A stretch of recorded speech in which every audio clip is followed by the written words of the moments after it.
वो तुम जैसा ही है, पर वो तुम सबके अंदर समाया है। था तो वो आम ही, पर उसके कर्म और निष्ठा के वजह से तुम और आने वाली पीढ़ियां हमेशा उसे महादेव कहने वाले हो।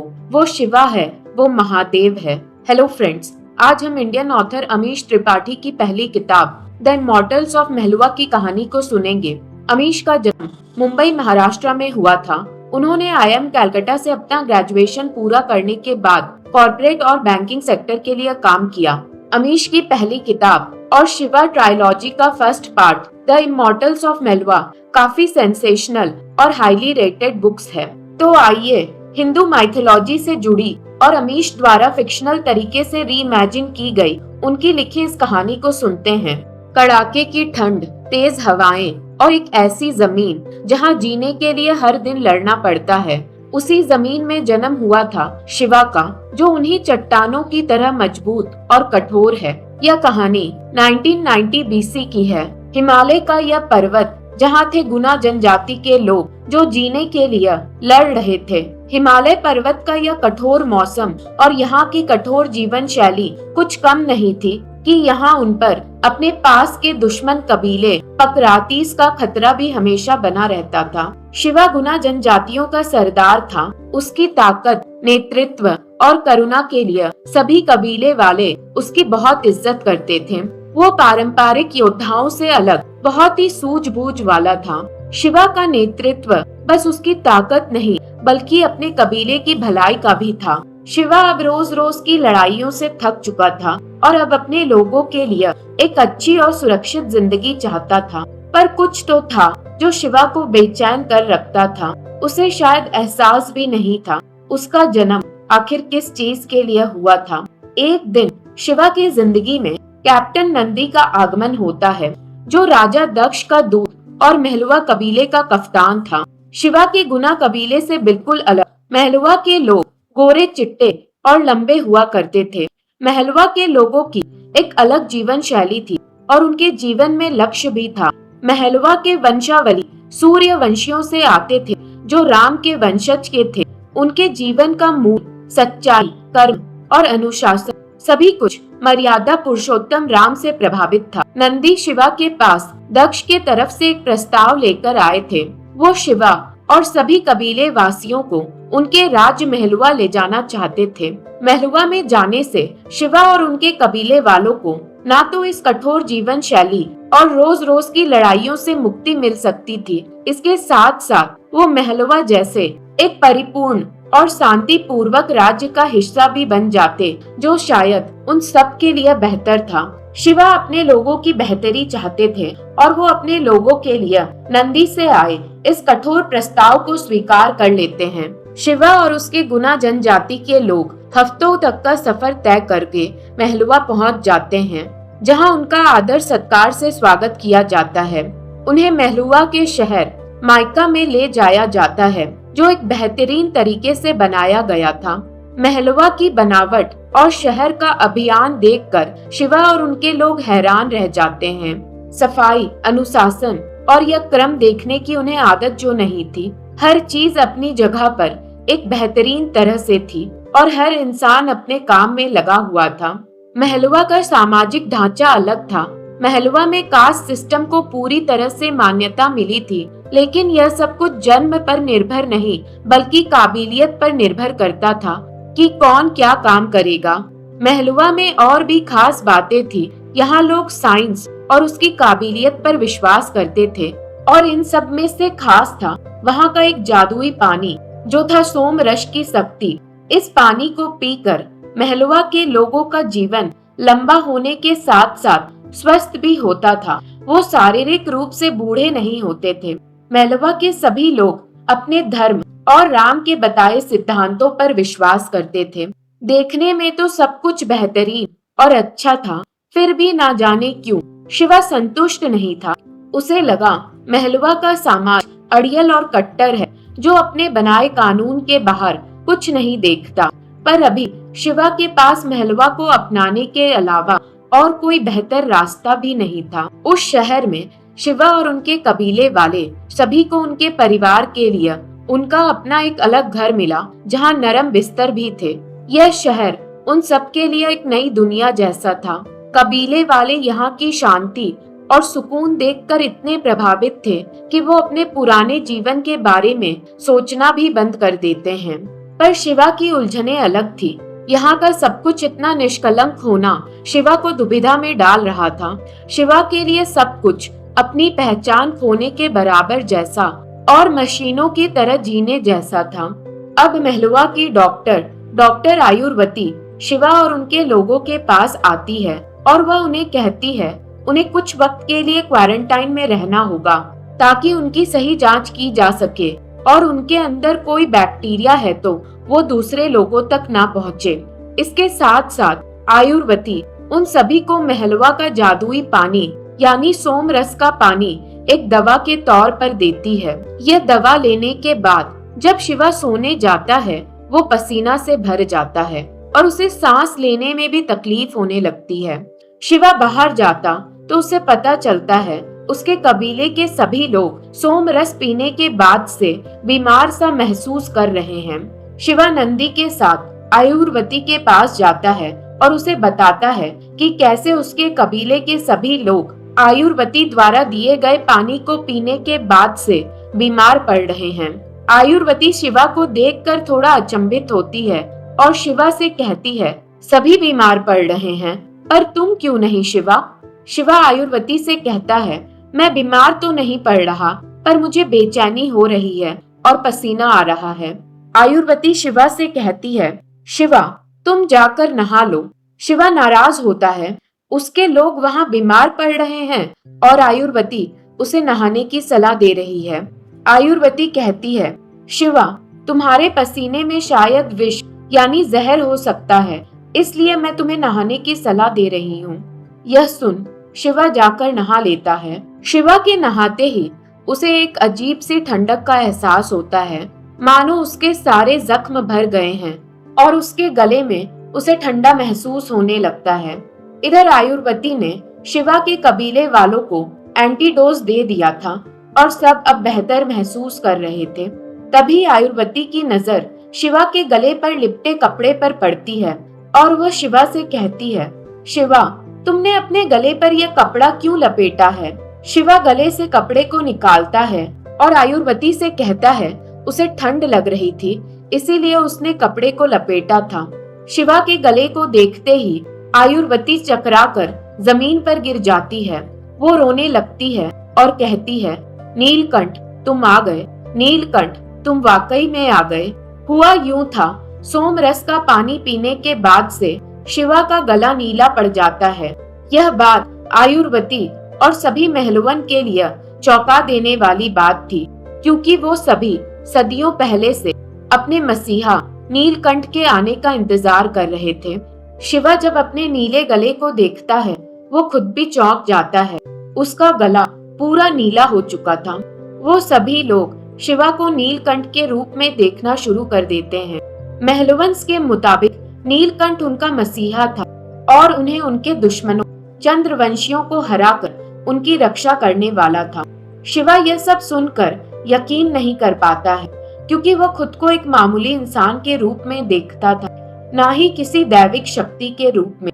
लेकिन उन लोगों के लिए शिवा अब उनका नीलकंठ बन चुका था। शिवा की मन के उलझने अब बढ़ने लगती है। वो अपने ऊपर थोपा गया यह दैविक अधिकार को समझ नहीं पा रहा था। क्या यह सब उसकी किस्मत की लकीरों में लिखा है या महज यह सब एक इत्तेफाक था? अब वो करता भी तो क्या? वो लोगों ने उसे अपना नीलकंठ और मसीहा मान लिया था। सब लोग शिवा को प्रभु प्रभु कहकर बुलाने लगे थे। जब नंदी को शिवा के नीलकंठ बनने का पता चला वो खुशी से झूम उठा। उसका यह विश्वास शिवा को थोड़ी हिम्मत देता है, लेकिन शिवा अपने ही उलझनों से जूझ रहा था। अब बात आती है शिवा को महलवा के कैपिटल सिटी देवागिरी उनके राजा दक्ष से मिलवाने ले जाना होगा। नंदी, आयुर्वती और अन्य लोगों के साथ शिवा अपने देवागिरी के सफर पर निकल पड़ता है। नर्मदा नदी से लेकर तापी, यमुना, गोदावरी सभी को पार करने का उनका सफर शुरू हो चुका था। देवागिरी पहुंचने से पहले आखिरी नदी को पार करते वक्त तेज तूफानों की वजह से नंदी अचानक से नदी में गिर जाता है। शिवा बिना वक्त गवाए नंदी को बचाने तुरंत नदी में कूद पड़ता है। शिवा की ताकत और दृढ़ता आखिर काम आती है और वो नंदी को बचाकर पानी के किनारे लेकर आ जाता है। यह वाक्य आने वाले वक्त में शिवा और नंदी के मजबूत बंधन और रिश्ते का प्रतीक था। नंदी खुश था, पर वो शिवा से यह भी कहता है, वो लोग करीब 100 सालों से शिवा का इंतजार कर रहे थे और प्रभु, आपको मुझे बचाने अपनी जान जोखिम में डालने की जरूरत नहीं है, क्योंकि प्रभु अभी महलवा के लोगों को आपकी जरूरत है। शिवा एक बार फिर सोचता है, देखने में तो महलवा के लोग 20 साल के लगते हैं, फिर यह 100 सालों से मेरा इंतजार कैसे कर रहे थे। वो शाम वो लोग वहीं ठहर जाते हैं और उस शाम शिवा नदी के पार टहलने निकल जाता है। शिवा टहलते टहलते एक मंदिर के पास जाता है जो ब्रह्मा का मंदिर था। वहाँ की नक्काशी से लेकर वहाँ की हर कारीगरी की खूबसूरती से शिवा का मन प्रशंसा से भर उठता है। मंदिर के एक बूढ़े पंडित के अनुसार वहाँ आया शिवा वो पहला इंसान था जिन्होंने इन बारीकियों और खूबसूरती को समझा था। शिवा फिर मंदिर की सीढ़ियों पर बैठ जाता है। मंदिर के सीढ़ियों पर बैठे शिवा के जीवन में कुछ ऐसा हुआ मानो शिवा के लिए वो पल वहीं थम गया था। वो खूबसूरत थी, मानो उसके चेहरे को देखना एक सुकून था, मानो वो शिवा की तपस्या का फल हो। हवाओं में उसके लहराते बाल, उसकी सादगी, सब कुछ खास थी। वो सब कुछ ऐसा था मानो यह शिवा की पहली नजरों का प्यार था।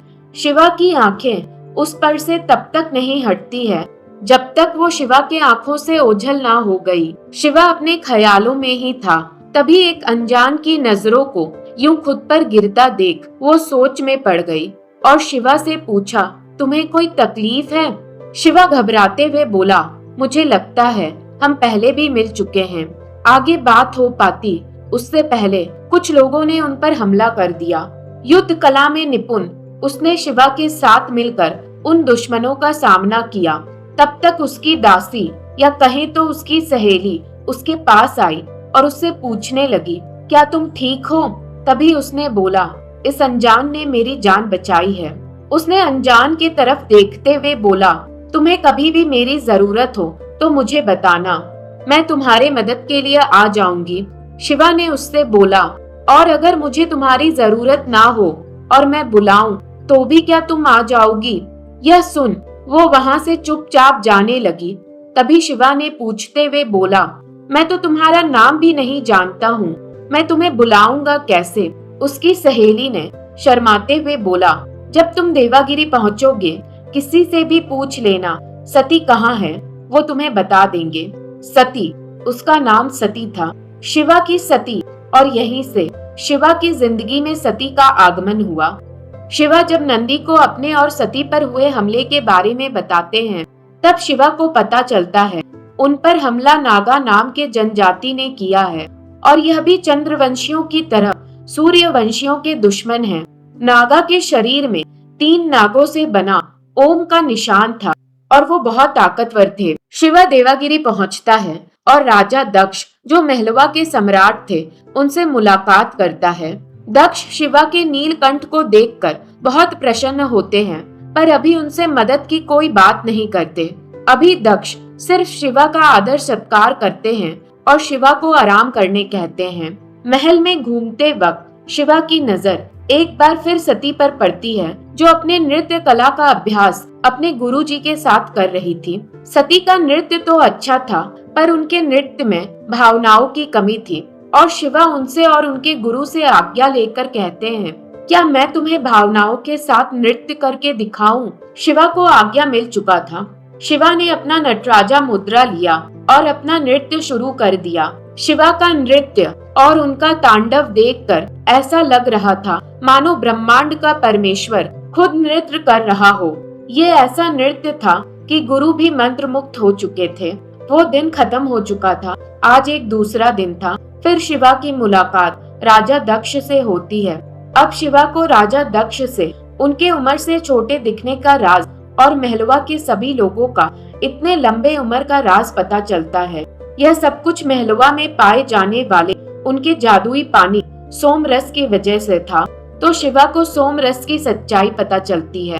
दिन का वो पहर फिर आ चुका था जब सती के नृत्य का समय हो चुका था, पर इस बार शिवा की मुलाकात सती से नहीं हो पाई। पर महलवा के कुछ और राज थे जो शिवा के सामने आने वाले थे। सती से मुलाकात न होने पर शिवा यूं ही बाजार घूमने चला जाता है, जहां शिवा को महलवा के नए पहलू विकर्मा के बारे में पता चलता है।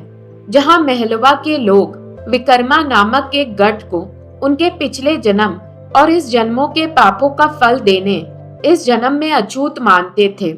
शिवा एक बार फिर सोच में पड़ जाता है, यह समाज इतना आधुनिक होने के बावजूद भी क्या सच में इतना पिछड़ा हुआ था।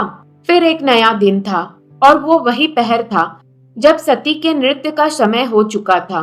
और आज एक बार फिर शिवा की मुलाकात सती से होती है। इस बार अनजाने में शिवा सती के हाथों को छू देता है। सती यह देख तुरंत सहम जाती है और रोने लगती है। सती के गुरु शिवा पर नाराज होते हैं और शिवा से तुरंत मंदिर जाकर अपनी शुद्धिकरण कराने को कहते हैं। शिवा यह समझ नहीं पाता है यूं हाथों के स्पर्श से शुद्धिकरण क्यों कराना होगा, पर सच्चाई यह थी, सती एक विकर्मा थी। 90 वर्ष पहले सती का विवाह हुआ था और उन्होंने एक मरे हुए बच्चे को जन्म दिया था, जिसके बाद उनका पति भी मर गया था। तब से सती को विकर्मा की उपाधि मिल गई थी और वो अछूत बन चुकी थी। ये फिर एक नया दिन था और अब दक्ष शिवा को सूर्यवंशी और चंद्रवंशियों के कुछ इतिहास के बारे में बताते हैं। सूर्यवंशी और चंद्रवंशी भारत के दो अलग गठ का हिस्सा थे। सोमरस, जिसे खुद ब्रह्मा द्वारा बनाया गया था, उन्होंने सोमरस को इन दोनों के बीच बराबर में बांट दिया था।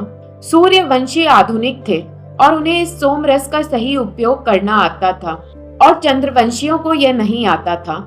यही कारण था इन दोनों गठों के बीच मतभेदों का।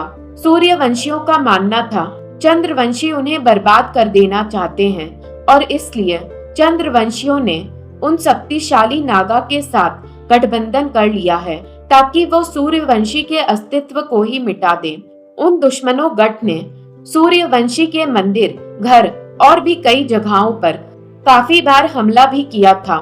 शिवा यह सुन परेशान हो जाता है। वो समझ नहीं पा रहा था आखिर दक्ष उससे चाहता क्या है। सूर्यवंशी इतने आधुनिक साइंस टेक्नोलॉजी में आगे होने के बावजूद भी शिवा की मदद क्यों चाहते हैं और शिवा अकेले उन लोगों की मदद कैसे कर सकता है।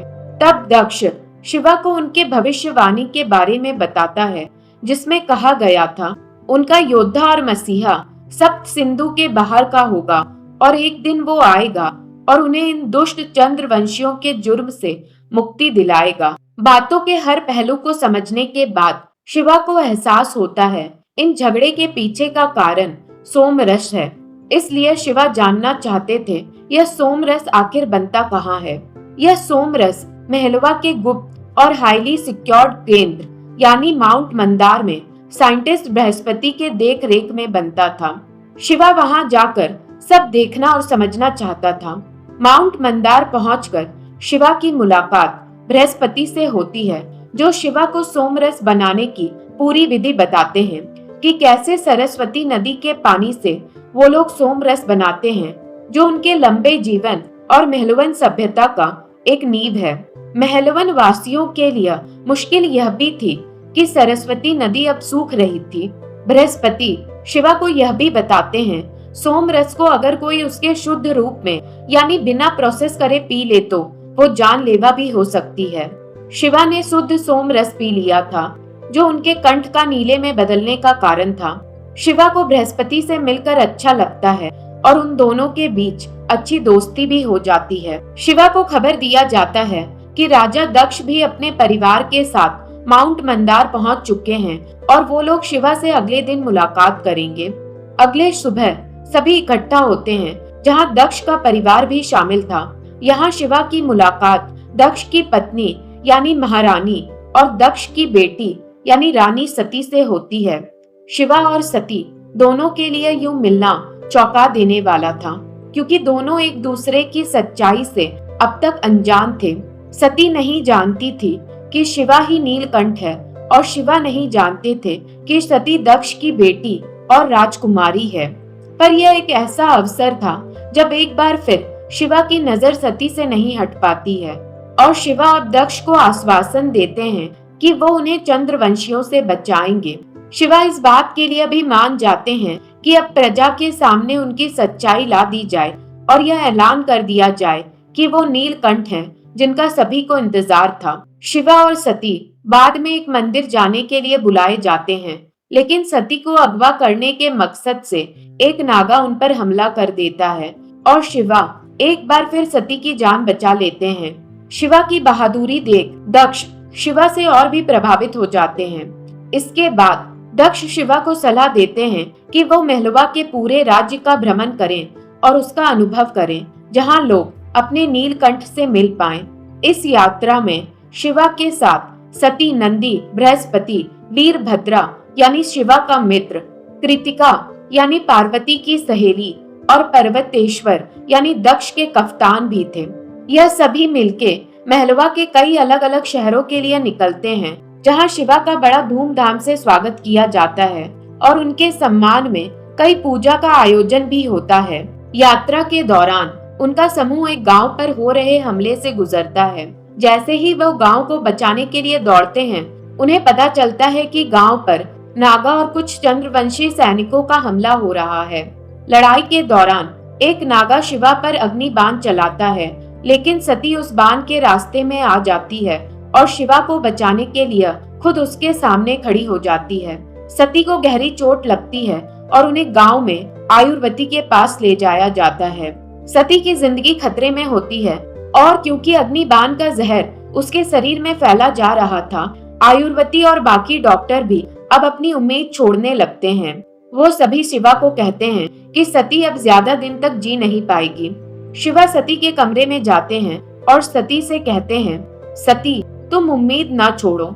इस वक्त सती शिवा से अपने प्यार का इजहार करती है और वो कहती है कि वो जीने की कोशिश सिर्फ शिवा के साथ रहने के लिए करेगी। तभी शिवा को सोमरस याद आता है और वो आयुर्वती से कहते हैं कि सती को सोमरस दिया जाए। सोमरस को उसके शुद्ध रूप में लेने के बाद सती जादुई रूप से पूरी तरह से ठीक हो जाती है। कुछ दिन बीतता है। सती के पिता दक्ष शिवा और सती से मिलने आते हैं। वो शिवा से सती का जान बचाने का शुक्रिया करते हैं और शिवा के सामने सती से विवाह करने का प्रस्ताव रखते हैं। शिवा, जिन्हें उम्मीद भी नहीं कि दक्ष उनके और सती के रिश्ते के लिए अपनी रजामंदी दे, वहीं दक्ष ने खुद ही शिवा से सती का हाथ मांग लिया। शिवा हाँ कहते और शिवा दक्ष के सामने विकर्मा लॉ को खत्म करने का प्रस्ताव रखते। दक्ष मान जाते हैं। देवागिरी लौटने के बाद बड़े ही धूमधाम से शिवा और सती का विवाह होता है। इसके साथ ही साथ वीरभद्र और कृतिका की भी शादी हो जाती। शिवा की सफलता से महलवा का विकर्मा लॉ खत्म हो गया था। सभी लोग समान हो गए थे। अब वहाँ कोई अछूत नहीं। विवाह के बाद शिवा और सती अपने अच्छे पलों को बिता रहे थे। तभी एक सुबह तेज धमाकों की आवाजों से महलवा के लोगों की आंखें खुलती है। उन्हें लगता है यह हमला महलवा में हुआ है, लेकिन पर्वतेश्वर वहां आकर उन्हें बताते हैं यह धमाकों की आवाज यहाँ से नहीं बल्कि माउंट मंदार से आ रही है। यह सुनते ही शिवा को अपने मित्र बृहस्पति की चिंता होने लगती है। शिवा अपनी सेना को लेकर माउंट मंदार के लिए निकल पड़ते हैं। पहाड़ों पर पहुंचते ही वो देखते हैं मंदार का एक बड़ा हिस्सा उड़ा दिया गया है और कई लोगों की जान चली गई है। शरीर के अंग यहाँ वहाँ गिरे थे। बृहस्पति का कुछ पता नहीं चल रहा था और तभी शिवा को वहाँ नागा की गिरी एक निशानी मिलती है, जो कि चंद्रवंशी के साथ नागा के साजिश का सबूत था। क्रोध में भरा शिवा चंद्रवंशी के खिलाफ युद्ध घोषित कर देता है। चंद्रवंशियों के खिलाफ शिवा की यह नफरत सूर्यवंशियों की लगाई उनके मन में आग के वजह से थी। कहीं न कहीं यह बात शिवा को बेचैन भी कर रही थी। देवागिरी के चीफ मिनिस्टर कनखला और महलवा के आर्मी हेड यानी पर्वतेश्वर के सलाह मशवरा से शिवा धर्माकेट की तरफ आगे बढ़ता है, जो स्वाद्वीप बॉर्डर के पास था और यह चंद्रवंशियों की भूमि थी। महलवन और चंद्रवंशियों के बीच एक भयंकर युद्ध होता है, जिसमें महलवन की जीत होती है। चंद्रवंशियों के राजा को पकड़कर दक्ष के सामने ले आया जाता है। राजा दक्ष चंद्रवंशियों का राज्य अपने साथ मिला देना चाहते थे, पर चंद्रवंशी का राजा नहीं मानता है। दक्ष का चंद्रवंशी से यह प्रस्ताव नया नहीं था, पर यह सब कुछ शिवा के लिए नया था। चंद्रवंशी के राजा को तो छोड़ दिया जाता है, पर चंद्रवंशी की राजकुमारी आनंदमयी को बंदी बना लिया जाता है। जब आनंदमयी शिवा के नीले कंठ को देखती है, आनंदमयी से रहा नहीं जाता है और वो कहती है, नीलकंठ, आपने ऐसा क्यों किया? शिवा चौंक जाता है। शिवा नहीं समझता आखिर आनंदमयी ने ऐसा क्यों कहा।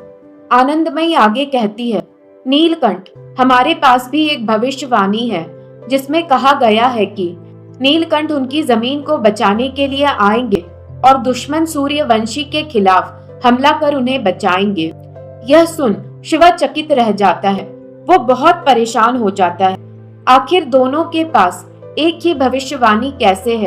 शिवा किसका मसीहा? उसे आखिर किसे बचाने के लिए चुना गया है? शिवा तय करता है वो उन सारी बातों के तह तक जाकर इसकी सच्चाई पता करेगा और इसके लिए वो राम जन्मभूमि अयोध्या के लिए निकल जाता है। अयोध्या चंद्रवंशियों के राज्य का कैपिटल था। अयोध्या पहुंचने के बाद शिवा राम के मंदिर को देखता है और वहां चला जाता है।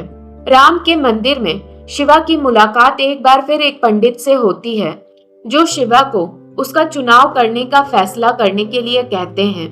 शिवा अपना मार्गदर्शन कैसे करेगा? शिवा मंदिर से बाहर निकलता है और उसे एक चीख सुनाई देती है। वो वहां दौड़कर पहुंचता है और भयभीत होकर देखता है एक नागा सती पर हमला करने वाला है और कहानी यहीं खत्म हो जाती है। तो फ्रेंड्स, आपको मेरी एक्सप्लेनेशन कैसी लगी मेरे साथ जरूर शेयर कीजिएगा।